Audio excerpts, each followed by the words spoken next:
பேர் என்னப்பா? குணாவா? ஓகே. எதுக்காக உடனே நம்பிக்கை கூட்டு வந்து தெரியுமா? இப்போ நம்ம போலீஸ் ஸ்டேஷன் போக போகிறோம், தெரியும் உனக்கு? போலீஸ் ஸ்டேஷன் போகிறோமா? Okay right. அதுக்கு முன்னாடி இந்த வீடியோ எதுன்னு கேட்டீங்கன்னா, இதை பார்க்கக்கூடிய நண்பர்களுக்கும் இணையதளத்தில் இருக்கக்கூடிய பெற்றோர்களுக்கும் தான் பொண்ணுங்க வந்து போனை வச்சுக்கிட்டு ரொம்ப ஒழுக்கமாக இருக்குன்னு நினைச்சிருக்கக்கூடிய அதிமேதாவித்தனமாக இருக்கக்கூடிய பெற்றோர்களுக்கு அந்த காணொலி வந்து சமர்ப்பணம்.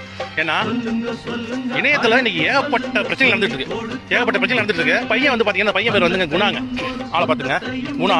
இந்த பையன் என்ன பண்ணா அப்படின்னு கேட்டீங்கன்னா, ஷேர்ஷாட்னு ஒரு குரூப் ஆரம்பிச்சுட்டு இருக்கக்கூடிய குடும்ப பெண்கள்ல இருந்து சின்ன 9வது படிக்கிற பிள்ளைங்க, 8வது படிக்கிற பிள்ளைங்க, 7வது படிக்கிற பிள்ளைங்க, அத்தனை பிள்ளைங்களையும் அந்த சாட் குரூப்ல சேர்த்துக்கிட்டு அந்த பிள்ளைங்களை வந்து பாத்தீங்கன்னா கட்டி பிடிச்சி முத்தம் கொடுத்து அந்த பிள்ளைங்களோட பேர்லாம் வந்து பாத்தீங்கன்னா பயங்கரமான பேர்ல வந்து சேவ் பண்ணி வச்சுக்கிட்டு ஏகப்பட்ட வேலையை பார்த்துட்டு அப்படிங்க.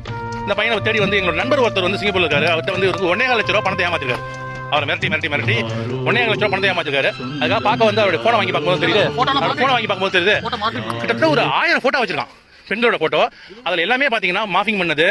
அடுத்து வந்து பாத்தீங்கன்னா, இவன் வந்து ஏமாத்துற பொண்ணுங்களா யாருன்னு சொல்றேன், காலை வாங்கிக்கிங்க. மணி முதல் பொண்ணு சேட்டியாத்தோப்பை சேர்ந்த ஒரு தலித் சமுதாயத்தை சேர்ந்த, அதாவது எங்களை மாதிரி இருக்கக்கூடிய, அதாவது நாங்கள் வந்து வன்னிய சமுதாயமாக இருந்தாலும் நாங்கள் எல்லாருமே வறுமை கோட்டு கீழே வாழக்கூடிய அன்றாடம் காட்சியில் வாழக்கூடிய மக்கள் தான். எங்களுக்கு வந்து எங்கள் பொண்ணு தான் முக்கியம். அது வந்து பழைய வீட்டு பொண்ணு, பழைய வச்சுட்டு பொண்ணுங்கிற வித்தியாசம். எங்கள் தங்கச்சிங்க எல்லாமே, எங்களுக்கு வந்து எல்லாருமே எங்கள் தங்கச்சி தான். வறுமை கோட்டு கீழே வாழக்கூடிய அனைத்து சமுதாய மக்களுடைய பொண்ணுங்களும் எங்கள் தங்கச்சி தான். அந்த பொண்ணை ஏமாத்திருக்கான். அந்த பொண்ணு பேரடா நந்தினி. அந்த பொண்ணை ஏமாத்தீங்க, கட்டி பிடிச்சி முத்தம் கொடுத்து அந்த பொண்ணு வந்து எக்ஸன் வச்சிங்க, ஏதோ ஒரு நந்தினி வச்சிங்க. அந்த பொண்ணை கட்டி பிடிச்சி முத்தம் கொடுத்து வீடியோ எடுத்திருக்கான். அடுத்தது பாத்தீங்கன்னா, இப்ப ஒரு வன்னியர் பொண்ணு, சேலத்தை சேர்ந்த ஒரு பொண்ணு, அது என்னமோ ஒரு செல்லம், ராஜி அப்படிங்கிற பொண்ணை ஏமாத்தி அந்த பொண்ணை கட்டி பிடிச்சி முத்தம் கொடுத்து நியூடா போட்டோ எடுத்து வச்சிருக்கான். அடுத்தது பாத்தீங்கன்னா, ஒரு பச்சை புள்ள 17 வயசு நிரம்பிய ஒரு இஸ்லாமிய சமுதாயத்தை சேர்ந்த ஒரு பொண்ணு, அது பேரடா ஆயிஷாங்கிற பொண்ணு, சென்னையை சேர்ந்த பொண்ணு. அந்த பொண்ணு என்ன பண்ணிருக்கான், இவனோட வலையில வீழ்த்தி அந்த பொண்ணை வந்து 4 மாசம் லவ் பண்ண சொல்லிட்டு பண்ணிருக்கான். கையில பாத்தீங்கன்னா கஜினி படத்துல சூர்யா பச்சை குத்துற மாதிரி ஒவ்வொரு பொண்ணு பேரையும் பச்சை குத்தி வச்சு கை கட்டுறான். இங்க பாருங்க, இங்க ஒரு பொண்ணு பேரு ஆப்பான்னு, இங்க ஒரு பொண்ணு பேரு ரியான்னு, அங்க இங்க உள்ள கட்டு. இங்க ஒரு பொண்ணு பேரு குட்டிமான்னு, நெஞ்ச கட்டு. நெஞ்சில வந்து பாத்தீங்கன்னா முஸ்லீம் பொண்ணை லவ் பண்றதால வந்து பாத்தீங்கன்னா இப்ப நிலா போட்டிருக்கான்.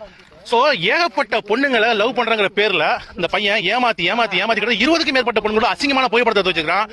நாங்க இந்த பையனை வந்து, இந்த பையனோட சொந்த ஊர் ராமநாதபுரம் சிதம்பரத்து பக்கத்துல பிடிச்ச அந்த பையன், இதனால பாதிக்கப்பட்ட சின்ன பிள்ளைங்க எங்கள்கிட்ட வந்து, இப்போ நாங்களும் இணையதளத்தில் வந்து பரபரப்பா இருந்தாலும் இந்த மாதிரி நாங்கள் தம்பி மணிய மாதிரி உள்ள பசங்கள்ட்ட வந்து அந்த பொண்ணுங்க சொன்னதால இங்க கூட நண்பர்கள் உதவியோட நீங்க வந்து பிடிச்சிருக்கோம். இன்னும் கொஞ்சம் நேரத்தில் கொண்டு போலீஸ் ஹேண்ட் ஓவர் பண்ண போறோம். அது இந்த மாற்றத்தும் கிடையாது. எத்தனை பெண்கள் அதோட